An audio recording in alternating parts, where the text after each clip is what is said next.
Welcome to Dream Bank, a place where forgotten dreams are never lost. Tonight, 7 visions rise from the shadows, each one darker than the last.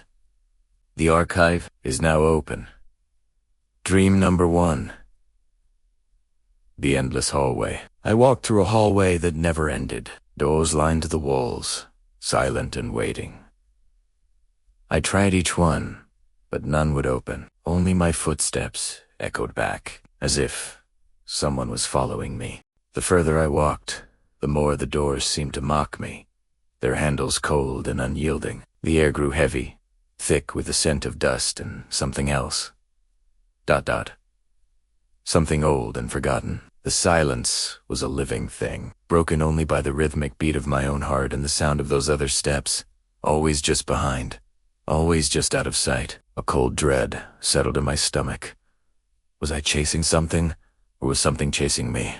The hallway stretched on, an infinite, liminal space between waking and sleeping, and I knew, with a certainty that chilled me to the bone, that I would never reach the end. Dream number 2. The mirror without reflection. In my dream, I stood before a mirror in a dark room. The frame was ornate, carved with figures I couldn't quite make out in the gloom. But when I looked closer, there was no reflection, only darkness staring back. And in that void, something stared deeper into me. It wasn't just an absence of light. It was an active, watching emptiness. I could feel its gaze, a pressure against my mind, dissecting my thoughts, my fears. I raised a hand, expecting to see its ghostly twin rise in the glass, but the void remained unbroken. It was as if I didn't exist, or worse, as if the thing in the mirror had erased me. The darkness seemed to breathe, a slow, patient rhythm, and a whisper, not of sound but of pure thought, echoed in my head. I see you. I was trapped, a spectator to my own non-existence, held captive by the gaze from the other side. Dream number 3. The silent train.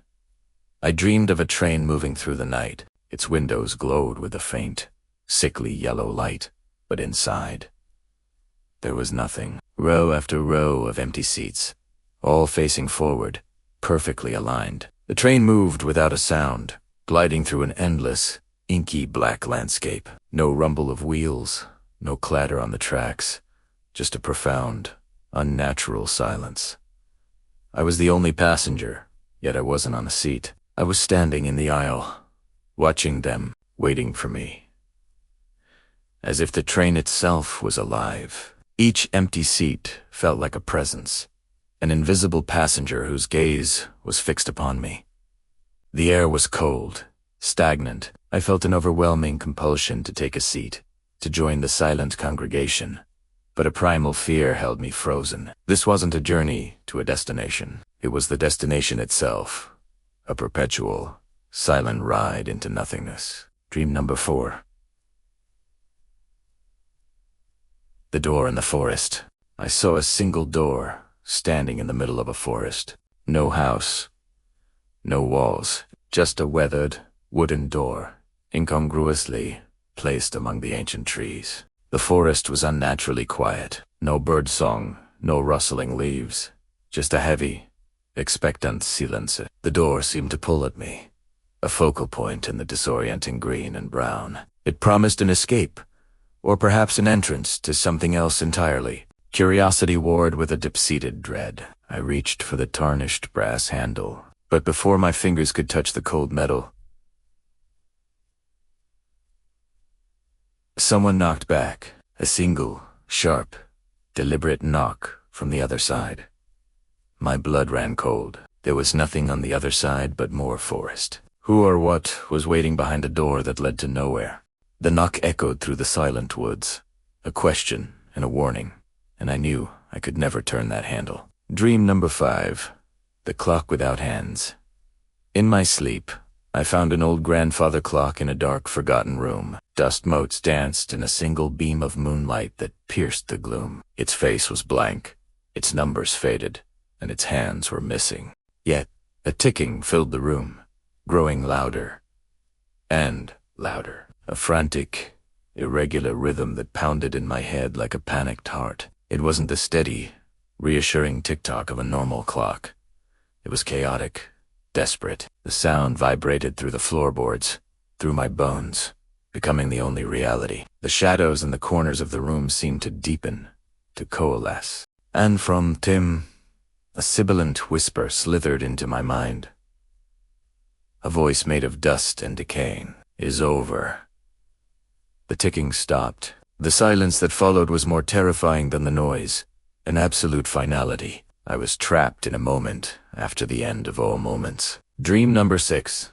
Faces in the ocean. I stood on a black sand beach, before the ocean at night. The moon was hidden, and the only light came from a strange, phosphorescent glow within the water itself. The waves were calm, lapping gently at the shore with a sound like hushed breathing. But as I looked into the depths, I saw them.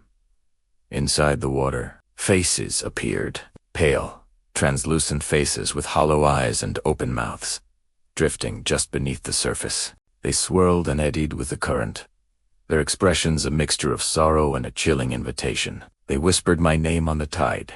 A chorus of faint, watery voices carried on the salty air. Their eyes seemed to lock onto mine, pulling me closer.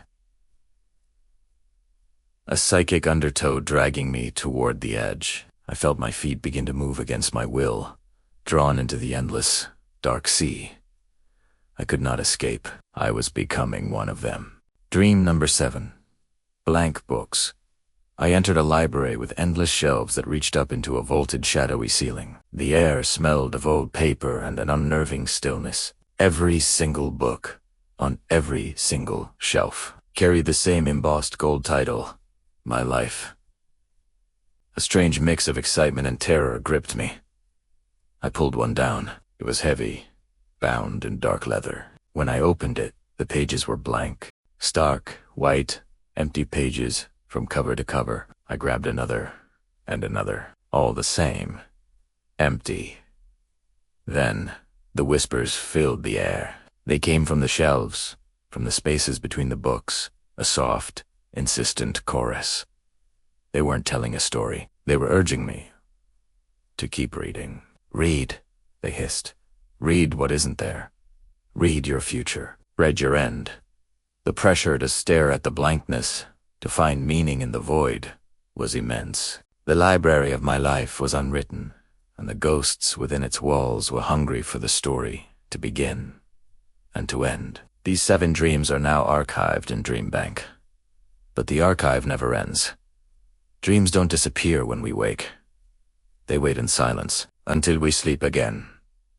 Next time, new visions will be added to the archive. And the question is, what dream will be yours?